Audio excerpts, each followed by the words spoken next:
ஏன்னா முருகனுடைய வேல் தெரியுது, அதான் கேட்டேன். பக்கத்தில் இருக்கு. உங்கள் வீட்லேயும் அந்த சக்தியினுடைய அதிர்வலைகள் இருக்குது. ஆமாம்.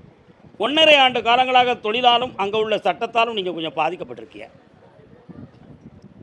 உங்களுடைய உழைப்பெல்லாம் கொஞ்சம் தங்கி உங்கள் கை வந்து சேராத வேதனைகள் நடக்கும். குடியிருக்கிற மனை சம்பந்தமாக அடிக்கடி குழப்பமும், என்னடா தமிழ்நாட்டில் இருக்கக்கூடிய முனீஸ்வரர் அந்த பகுதியில் இருக்காருன்னு எனக்கு ஒரு சந்தேகமும் ஏற்படுது. அங்கே முனீஸ்வரர் இருக்காரோ? அதானே பார்த்தேன். கால் வந்துட்டு வாங்க. வேணும் வேறு மனைவி மிஸ்ஸிங்காக இருக்காங்க. போன வருஷம் ஜனவரி 21 தேடிக்கிட்டு மனம் நிலையில் முடியாமல் வெளியே. உண்மையை சொல்லணுமா பொய் சொல்லணுமா? கண்ண முடிக்கா சொல்லுதேன். 1 வருஷமும் 3 மாதங்களும் ஆகுதுடா.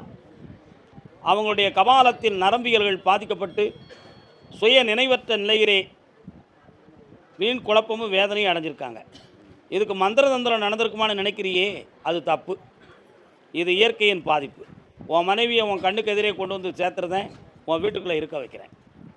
போகும்போது என்னையை பார்த்து போ. ஜெயிச்சுட்டா. கர்மசாமிக்கு நல்லா